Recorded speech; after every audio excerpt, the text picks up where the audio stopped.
This is Nerd Overlord Indigo, and you're listening to The Average Geek Show.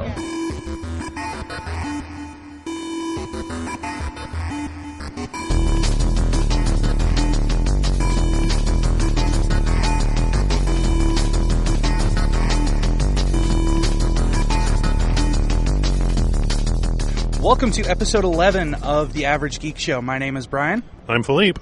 And we are joined today by the great Thomas Perkins. Kind fellows. So, Thomas, thank you very much for taking time away from Comic-Con to come and talk to us. Just have some quick questions for you. Won't take up too much of your time. First question I have is, what made you want to go into character design and animation? I am a huge nerd. I grew up with comics and anime and all that kind of stuff. And I've always wanted to either do comics or animation. And in my opinion, just making new characters and odd things like that is fun. So if you can make a career out of that, it's like, oh, the dream right there. So I lucked out. I didn't initially start as a character designer. I originally started in animation as a prop designer because the place I had started at was Sony Animation, and they had a whole slate of character guys. But mid-season on a show called Extreme Ghostbusters, they got so swamped they needed help. And so they put out a cattle call.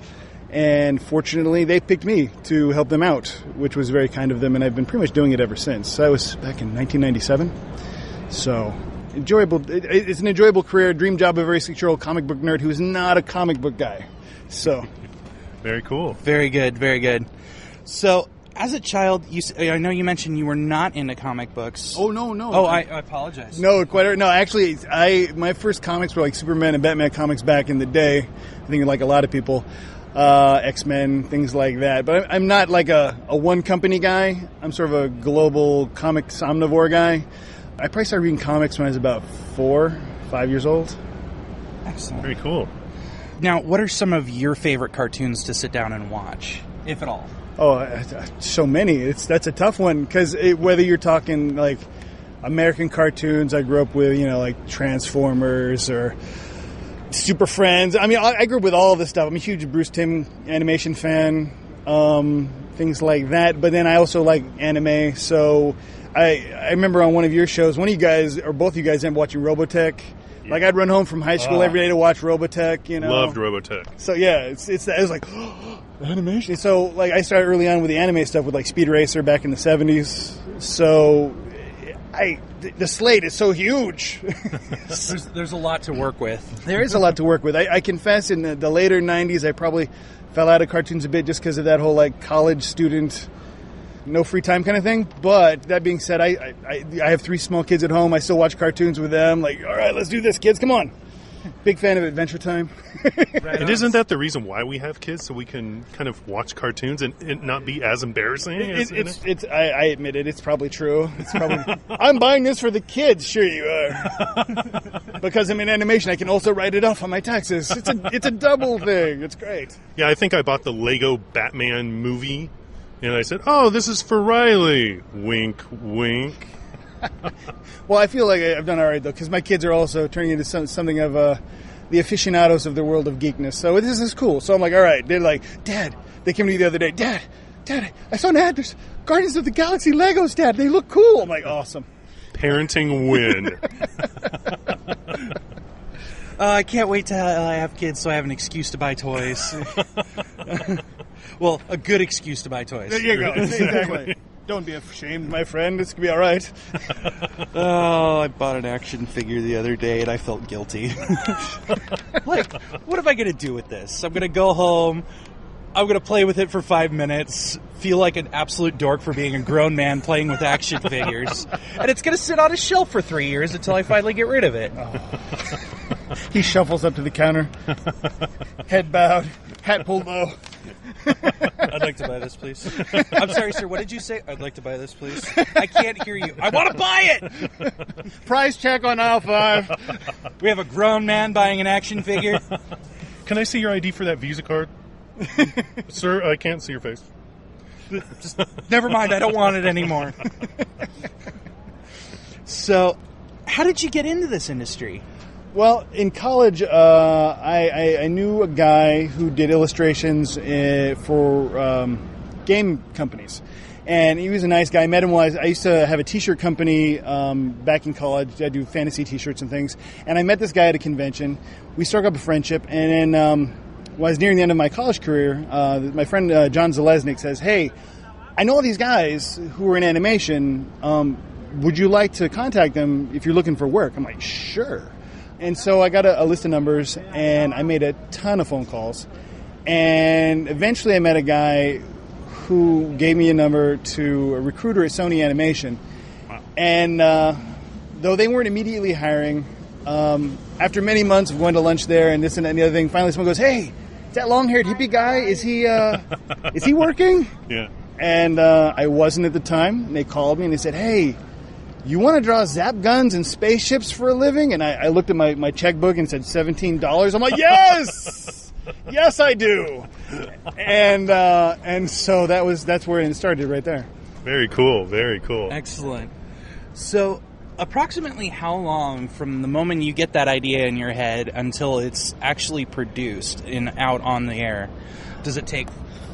That's a good question. A ballpark figure for, once you're greenlit to actually make a show, for every 22 minutes of animation you see, it might be like a minimum of 6 months to produce that. Wow.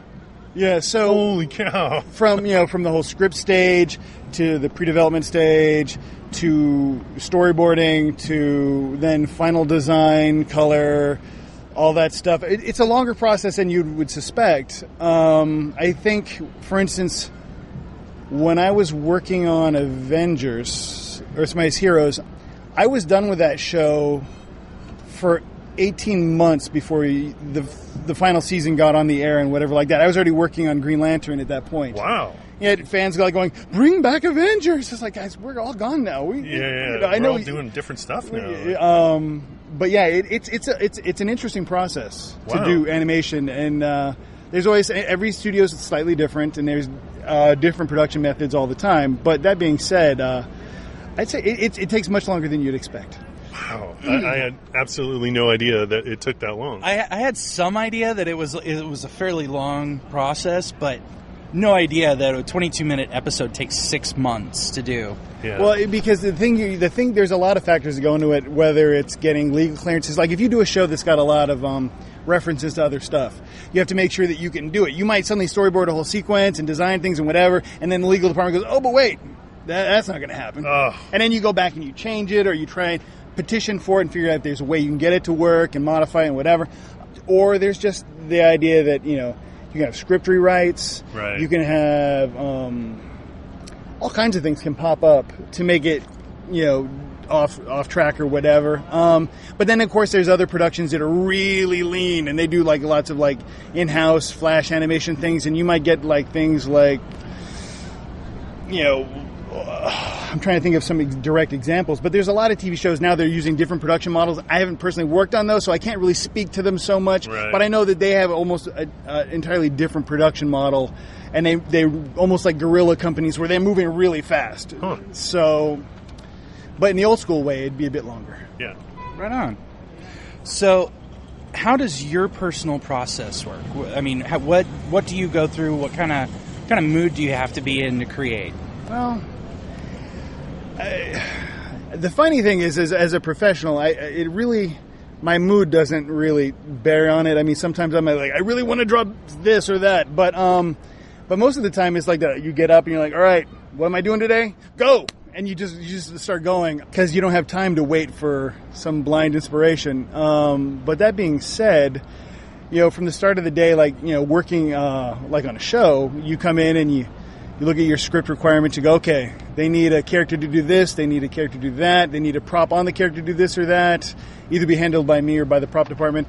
And then you do your best to really try and hammer on that as many different ways to give the writers and the creators options to kind of go, oh, look, there's 3 different, 4 different, 10 different options for how you create this character. Which one do you like the best? They pick one, they maybe mix and match a few things, and then you go back and you solidify it into a final thing. But any given day, you're either handling revisions to stuff, original design on stuff. It's always a grab bag of things every day. Wow. So, and then, as for my personal stuff, it's just, I get home, get the kids to bed, go back and start working on either my comic project or other things, and you just like, well, this has been sitting in my head all day. Let's go. So, very cool. Awesome. So it sounds like the animation studio really kind of gives you a direction to go in, and they say, we want this, and it's your job to just kind of make it happen. Well, by and large, the thing about being in animation, it's a real collaborative effort. There's a very little mavericking going on. We're like, I walked in today and I feel like I'm going to, whatever. That really doesn't happen so much because it's such a huge collaborative team effort, because if you decide to go off and be some maverick Yahoo doing whatever you feel like you want to do, it might not actually pertain to what the requirements of the show are. So each show has different kinds of requirements for what it needs, but, and it also depends on, are you the lead designer? Are you working with a lead designer? Are you a freelancer? And then you're having to coordinate with different forces. So, there's lots of different ways it can happen. But usually there's a fairly decent, if you're lucky, there's a fairly decent structure that lets you know what's required of you, and then you do your best to live up to that as quickly as you can. Awesome. Do you have a favorite project that you work on? I know they're all kind of like your baby. Sure. Well, professionally speaking, they're all really great. I will say one of my favorite projects to work on in recent years in the action genre was Green Lantern, the animated series. It was a really great show. I worked with a really great team on that. I'm a childhood fan of Green Lantern, and I got paid to make space aliens. It's like, it doesn't get better than that. You're like, right. And the upside of that project was it was really hands-on. There was a really talented group of people. Everybody's pushing the bar to kind of go, well, look what I did. You're like, well, that's awesome. Well, I can't do worse than that. I got to really up the game. So there was a lot of that kind of friendly competition to really bring your best to it. And the other thing about that show, which was nice, was you got to have your hands in lots of different stuff. Instead of just being strictly a character guy, I might get to do effects design, color design, certain prop design, things like that. So you could have a lot more input, and the whole crew communicated really well. So we would meet frequently and see what everybody else was doing, so we could all be on the same page versus going off to your own little cube and like working in silence and whatever. So it was a good show. Personally, I have numerous projects, but I would say my largest personal project is something I actually do for my kids every day.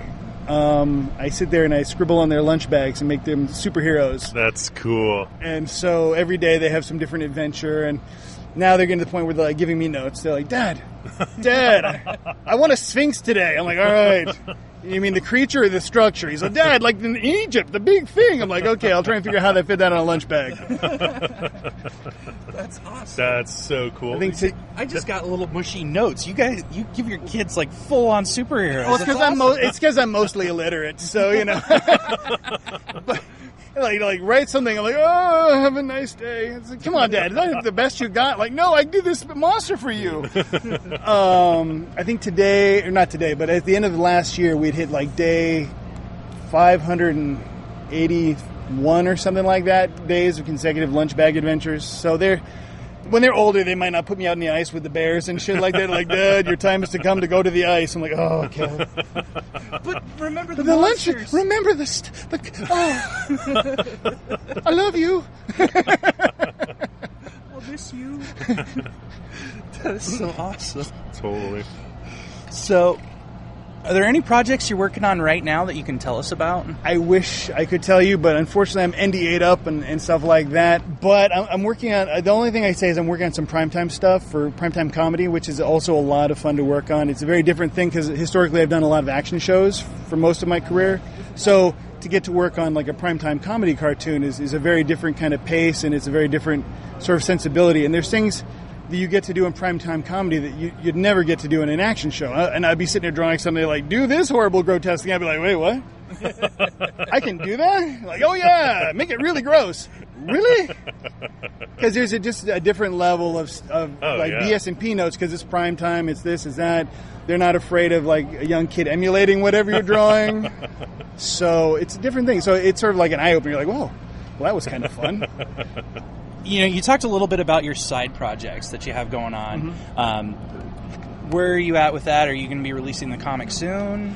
I'm hoping to have something in the coming year. Right now, the problem I have with side projects is that I work a humongous amount because during the day I put in my 8 to 10 hours, and then at night I put in another 5 to 8 hours. So it's that juggling thing. So I've been trying to pare back on certain projects so I have more time for other projects. Yeah. And I've gotten a lot of momentum on some of my side projects really recently in a way that makes me happy to go, I see it coming to fruition much sooner than I expected. So I'm very happy. So I'm hoping in very short order I'll have somebody actually write you guys about and say, look at this, what do you think? Yeah, that'd be great. We would love to check it out. So I spent hours on your blog the other week just because I was like, Rusty, the big guy. It's like just all of your artwork. I was just astounded, and I could definitely see your art style in it. Thanks. And it was like reminding me of other cartoons that I had seen as a kid, and even as a teenager and an adult. It's just like, that's Thomas Perkins stuff. Well, thank you for watching. I appreciate it, and thanks for checking out my work. Oh, it's my honor to view it, because it's just, this is stuff I grew up with. It's special, you know. And a buddy of mine in Wisconsin contacted me, and he's like, what are you doing for con? It's like, well, I'm interviewing Thomas Perkins. Wait, the Thomas Perkins? Beware the Batman Thomas Perkins? I'm like, yeah. He's like, I love him. Oh. And here I felt fairly anonymous in the world. That's very flattering. Well, you know, it's from something that I found out, you know, just from listening to guys like Rob Paulson, the voice actors of these cartoons, you know, is that they're always so surprised when they go to a con and people walk up to them and they're like, dude, I love your stuff. So it's funny because, as I was telling you guys before the interview, there is that sort of that weird insular feeling, because we go and we do our work every day and we love what we do and it's great. But, you know, I don't surf the web to see what people think, because, you know, I love me some trolls and all, but they're just like, oh, just can't do it.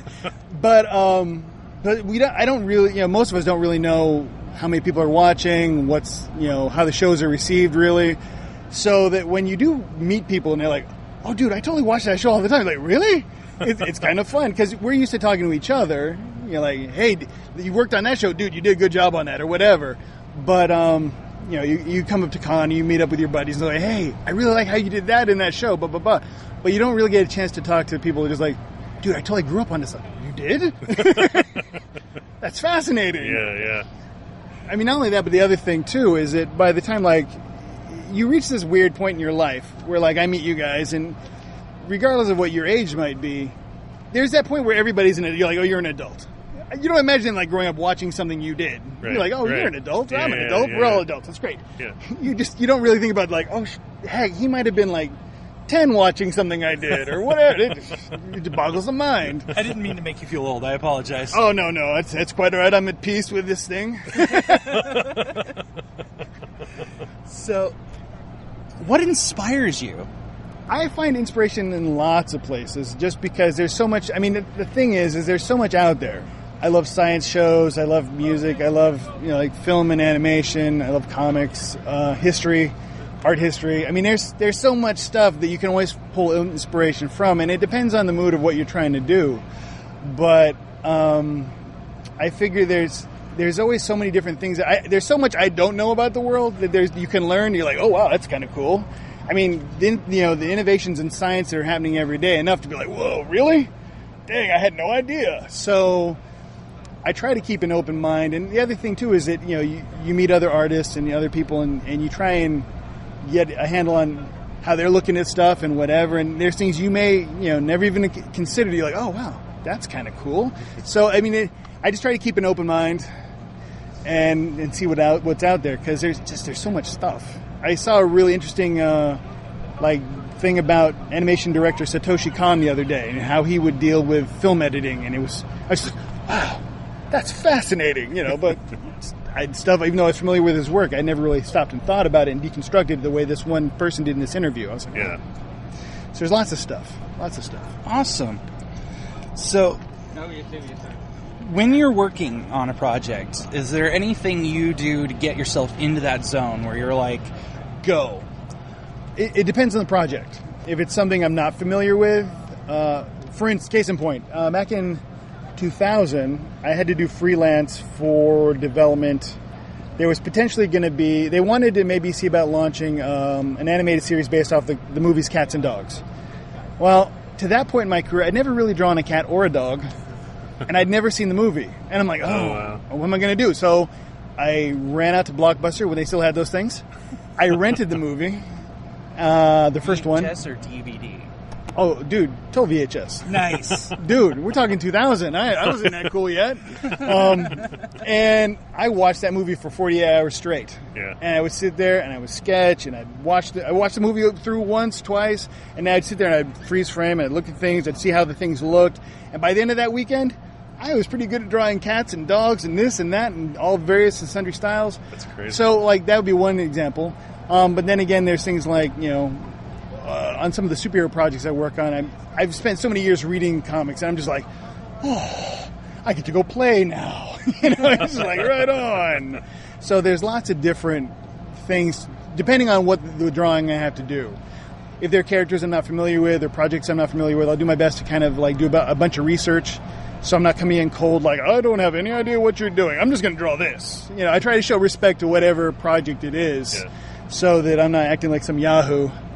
Versus like going, oh, I think you're looking at this. Is this what you want? Okay, let's discuss it. Okay, now I'm ready to go. So, well, what's cool is that to me that sounds like you're always just kind of learning. There's always room for growth. There's always room for learning new and exciting stuff. The truth is that's really the case. Is that there's always, if you're lucky, there's always going to be something new to learn. And thanks to the wonders of the internet and the various and sundry art sites out there, you can't really get cushy because you realize that at any given point, there's some 16-year-old kid who will blow the doors off of you professionally. You're like, wow, look at that. How'd that kid do that? So you always have to keep learning things, whether it's learning 3D animation, whether it's learning other methods of art programs, whatever. There's always something to learn. And the upside of that is it might keep, fight off Alzheimer's or something. So, keep the brain active. There you go, right? Excellent. So what advice would you give to someone trying to get into this field? There's a lot of things that could be said. I would say the first thing is to be artistically flexible, to draw all the time, draw everything. Do a lot of life drawing, just observe things, study art history. Be educated, because the thing is there's a lot of guys who want to sort of showboat rock. They're like, I got a style. And that's great. I think that's awesome. But eventually your style will play out, and people will want something else. And or the truth is, until you get some marquee moment, you're going to be working with other people, and you have to be flexible and adaptable. You can't just go, well, I'm going to draw like this. Well, the project may not be like that. You may need to adapt yourself to whatever it is. So I would say be flexible, be ready to learn, be able to take criticism, because if you can't do that, you're over. Yeah. And most importantly, quite frankly, on a kind of a parallel path, learn how to read a contract. Learn a bit about how to manage yourself, not only as an artist, but as a business person, because the truth is that in the arts, there's a lot of opportunity for you to not take proper care of yourself fiscally and whatever, and you need to know what your work is worth. You need to know how to manage that, how to manage your money and things like that, because very rarely, unless you become superhumanly popular or whatever, you're not having that golden ticket retirement fund waiting for you. So you got to be smarter from the get-go and how to manage that, so that other people don't take advantage of you. Because at the end of the day, it is work too. Right. So I'm going to get all inside the actor's studio on you here. Right on. Because I figure we have to. One of the best shows ever. Right on. Exactly. So if you died and went to heaven, what would you want to hear when you reach the pearly gates? Oh, yeah, you can come in. You're not that bad. All right. What profession would you like to attempt if you were not a character designer or animator? Oh. Ooh. Once again, so the choices are boundless. Archaeology would be neat. I think that would be pretty cool. That's an excellent choice. Just something with history or something like that would be neat. And then the fedora and bullwhip helps too. Let's face it, anytime you can fight Nazis and discover mummies and things, right on, come on. That's what it's all about, right? What is your favorite sound? My kids laughing. It's my favorite sound. Nothing better than hearing your kids laugh. No, it's the best thing in the world. When they're quiet, that's when you got to worry. Oh, dude, when they're quiet, you're like, what are you in? What have you done? How much is this going to cost me to fix? All right, and my personal favorite question, what is your favorite curse word? I'll be honest, it's probably fuck. Yes. It's one of those things that it's sort of an all-purpose word. It's kind of like it's like the dude of curse words. It's kind of meaty too. It's got those regressive consonant sounds. It's like, it's one of those things that also that, it just trips off the tongue. It's just, you can use it as a verb, an adverb, a noun, an adjective. It works well with other things. What the fuck, That's so great. Well, Thomas, thank you very much for coming on the show. It was a pleasure to talk to you today. It was a great pleasure. Like I said, I really enjoy you guys' podcast, so thank you for the opportunity to chat with you guys. Awesome. Thank you, sir.